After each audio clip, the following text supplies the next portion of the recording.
We get lots of it. Let's look at, by the way, let's look at our own government.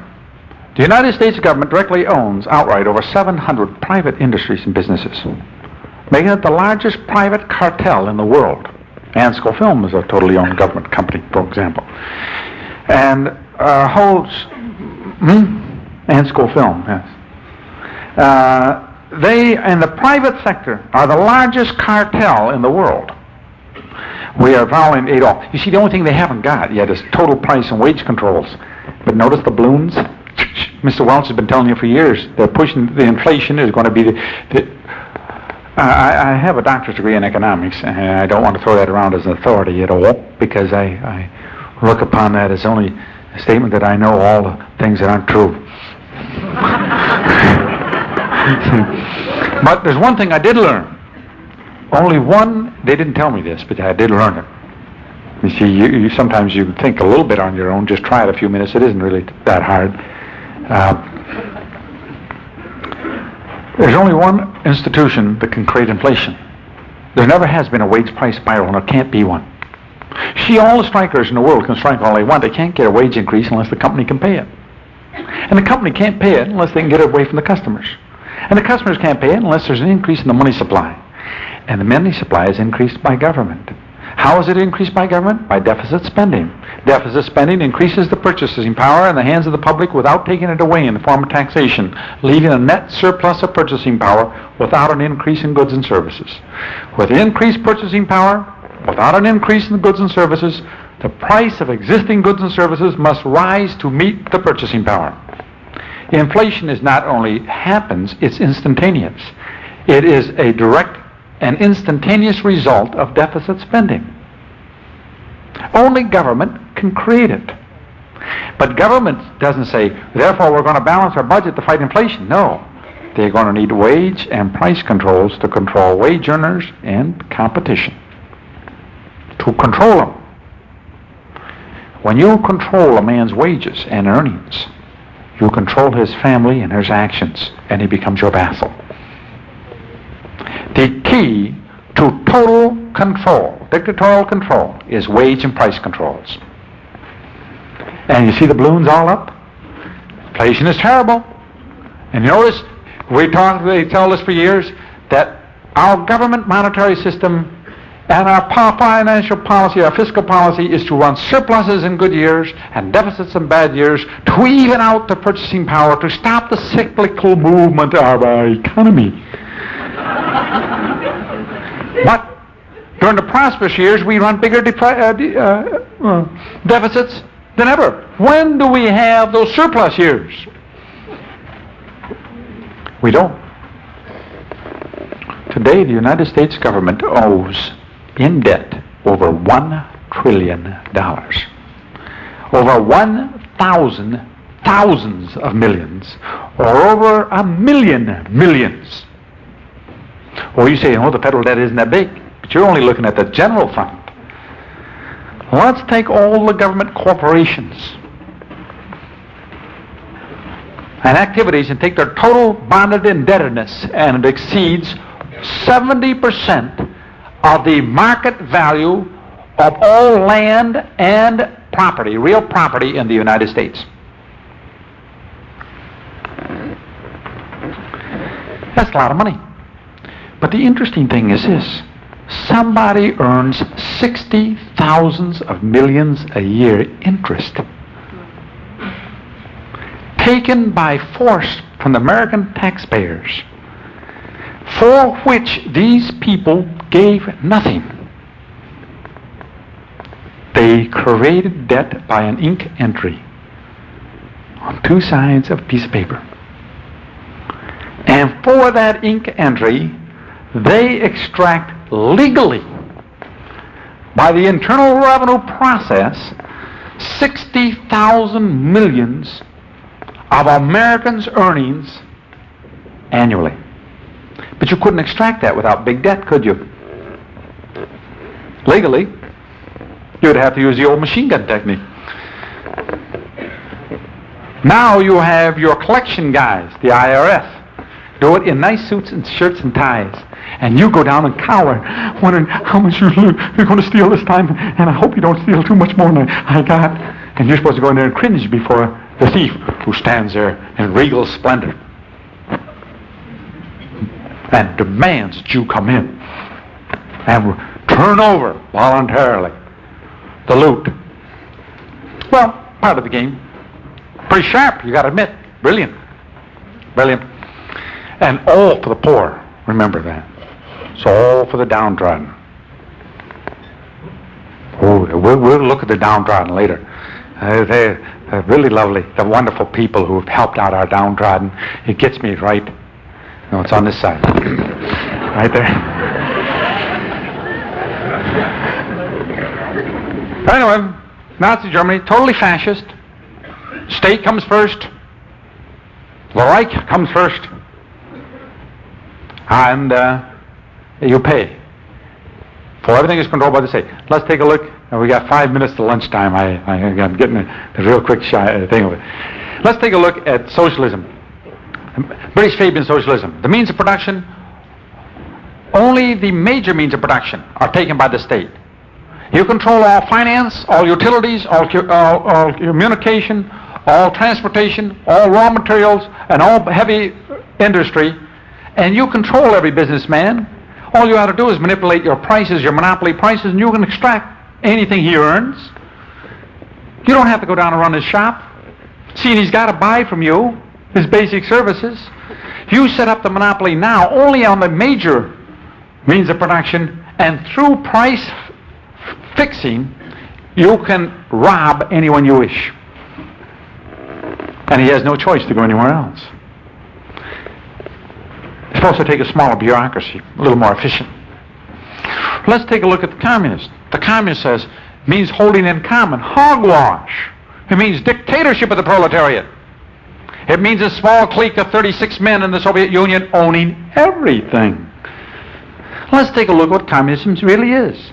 All means of production are owned and controlled by the state.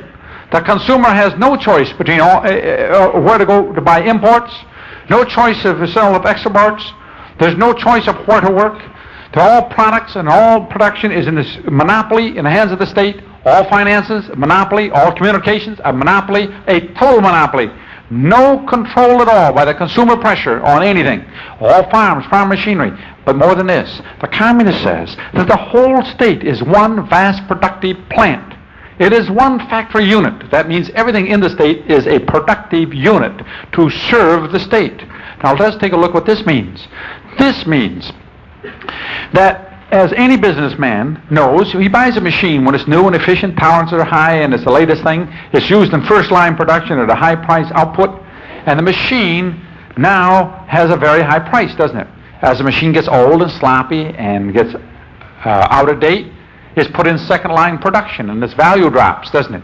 And the day that machine cannot produce enough to pay to have a worker stand by and run it, and won't pay for the electricity and so forth because it no longer will hold tolerances enough, or it is so obsolete it can't compete against a new machine, what do we do with it? You throw it in a scrap heap.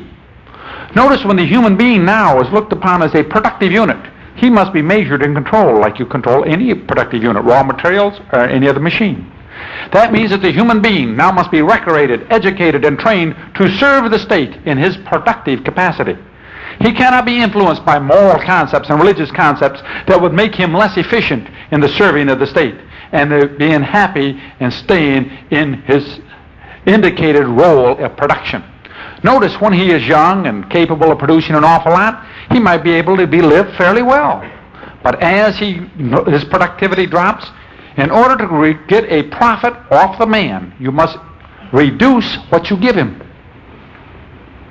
Until the point comes that this person no longer is producing a profit for the state, even in a slave labor camp, then he's exterminated.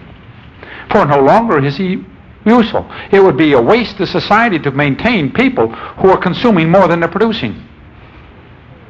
And seeing, once you get to a total dialectic materialism, that there is nothing but just material goods, there is no God, there's no hereafter, there's no purpose, why not exterminate the useless? We do this with old cattle. Why not do it with old people? Notice if a person gets ideas of individual ideas in which he no longer cooperates good with the state, he has to be eliminated because he's inefficient. He had a breakdown. His electronic circuitry went wrong. And so what is you got in communism is total capitalism. Everything is a capital item. The human being now no longer is a person, he is a capital item. What communism is total capitalism. It's to look upon everything as a capital item. It is total oligarchy, and it's total monopoly, and it's total fascism. In fact, it is fascism, capitalism, oligarchy, monopoly carried to its ultimate extreme. It is the most the furthest possible of monopoly, oligarchy, capitalism, and fascism. We can't even conceive of a more fascistic, monopolistic, capitalistic oligarchy. And what do you have here? Monopolistic, capitalistic oligarchy, a monopolistic, capitalistic oligarchy, a monopolistic, capitalistic oligarchy, and a monopolistic, capitalistic oligarchy. For a monopolist cannot exist without oligarchy. This is why we do not find the super rich fighting communism, but supporting it. For there's only one enemy of a monopolist. What is it? A competitor. The only enemy of a monopolist is a competitor. Competitive capitalism is his enemy, and always has been. Competitive capitalism can only exist in a republic. And a republic can only exist where competitive capitalism is the economic system, where the government does not give the advantage to one producer over another. And government is not the instrument by which man obtains wealth, but production is the instrument by which he obtains wealth. When government is the way in which you get rich, by a government contract or subsidy or financing, or you get a government to pass a law to allow you to establish your monopoly, government now becomes dictatorial, oppressive, and you have an oligarchy. You must have one. There are only two forms of government man can live under. This is not a government. It's a fast, hot road to oligarchy. This is an oligarchy. I'll show you that later. But it always is a small clique which runs two sets of candidates for the people to go down and pull little levers for. It makes you think that you're running a government. How many people here think that last November you really decided the affairs of the United States? Is there anybody here who really thinks by going down pulling a few levers you really decided the things in Vietnam, all the problems in our society? And do you think that there's been any change at all in policy? Richard Nixon has done nothing but intensify the total program of Lyndon Baines Johnson.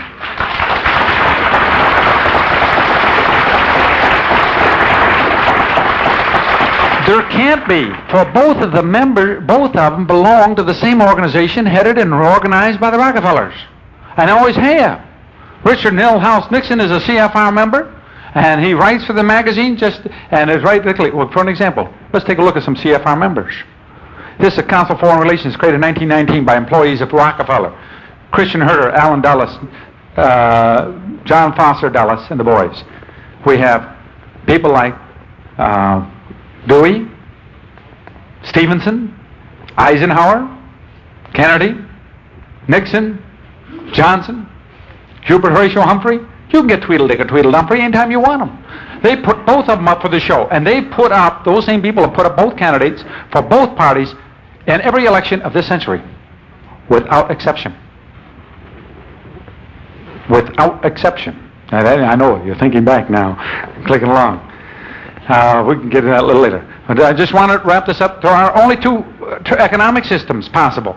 You're either going to live under a competitive capitalistic system or some form of monopolistic capitalistic system. We put feudalism and other things in here. There are only two systems. One system, one side, the economic side, is monopolistic capitalism, and the other side is an oligarchy, the political side of that coin. But it's the same coin. It's a system.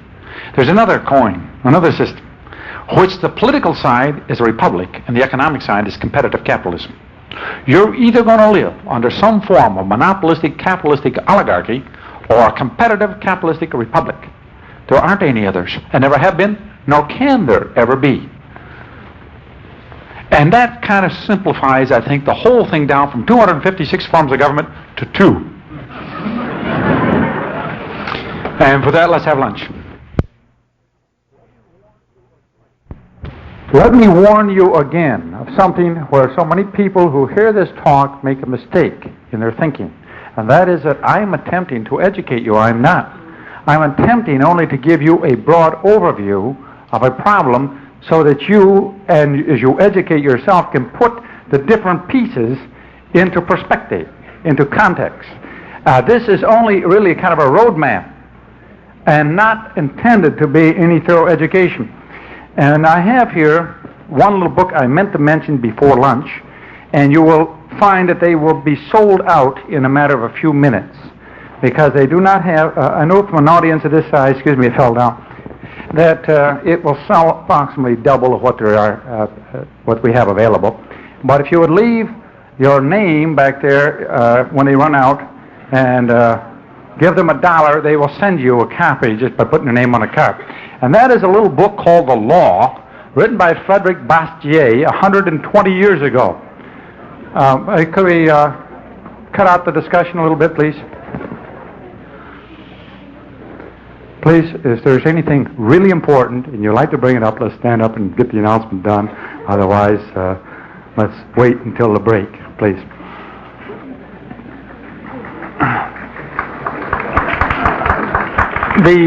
The law was written, I say, 120 years ago, and a lot of people would like me to write this first part of the speech, and I really think it's a waste of time because everything I have said is in this little book. In fact, he has done it so well and so concisely in a very short little book with nice large printing, easy to read. You can read it in an hour and a half, no difficulty. He puts the whole thing that I have talked about in this morning in a nutshell.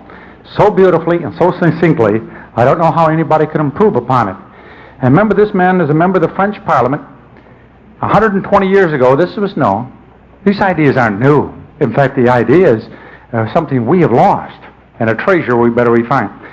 If I could be king for a day and make a law that everybody had to obey forever and then be deposed and shot tomorrow,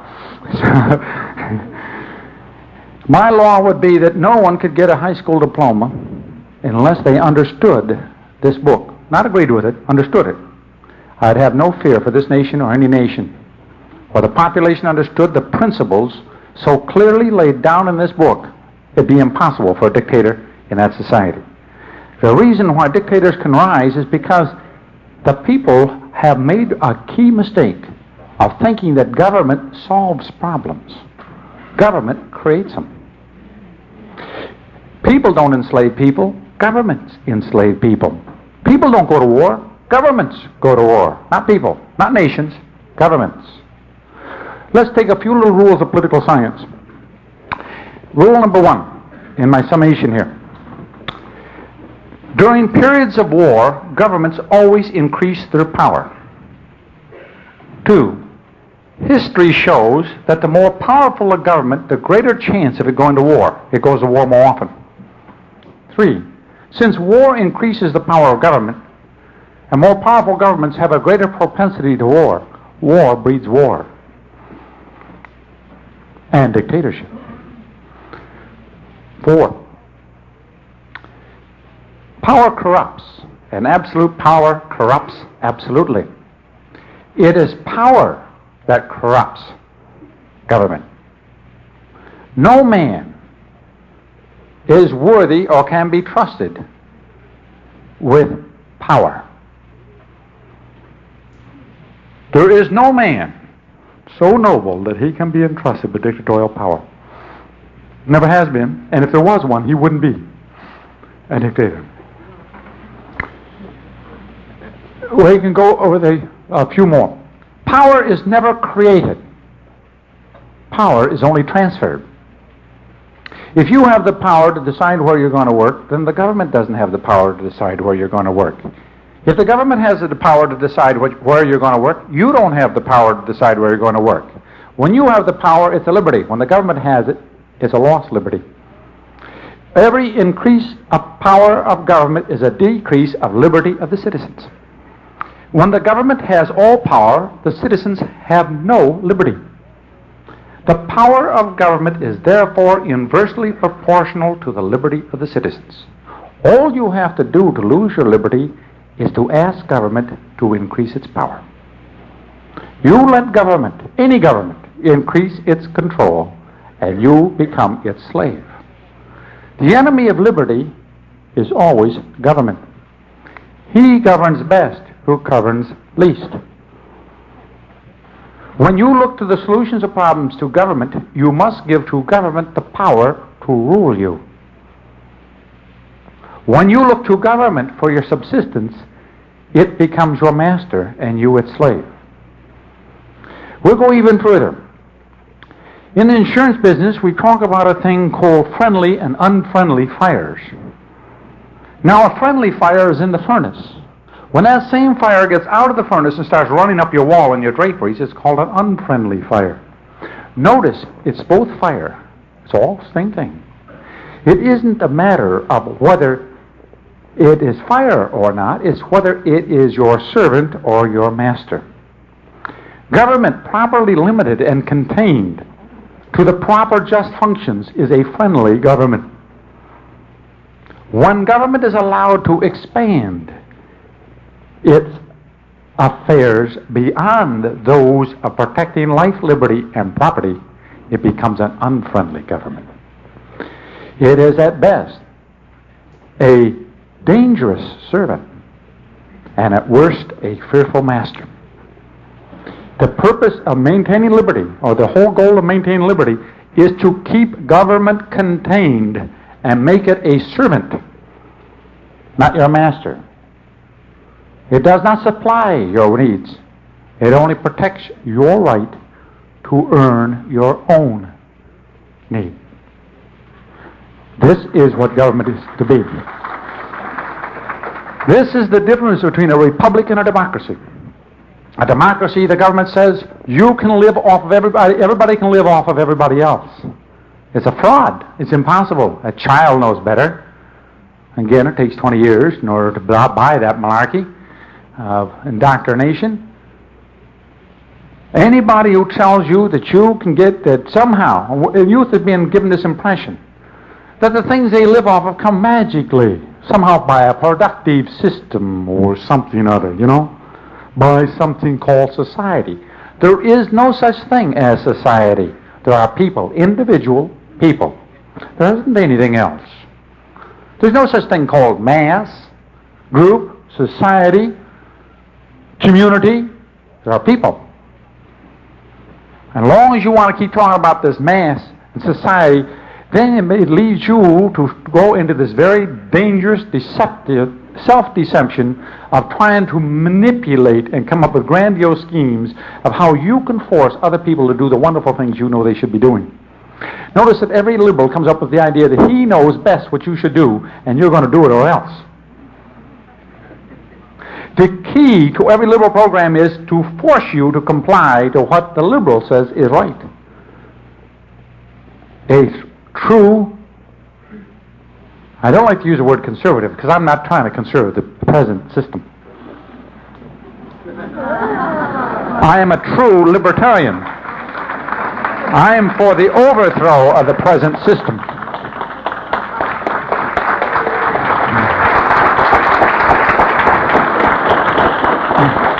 The liberal, the true liberal, is a conservative.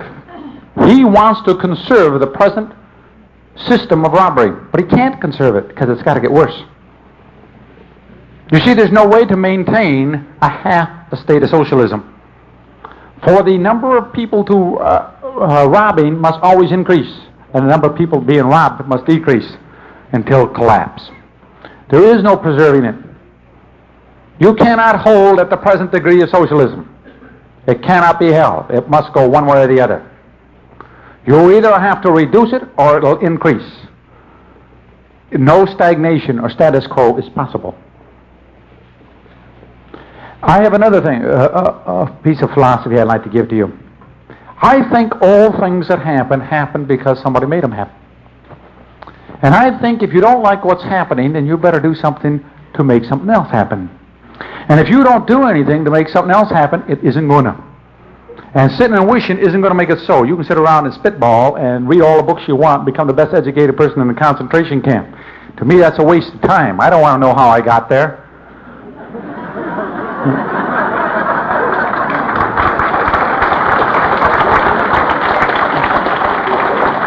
By the way, this is the period of making announcements, and I got off the track here. There is going to be, down in San Diego, a picnic with Mr. Robert Welch as guest of honor. Sometime I had something here, told me all about it.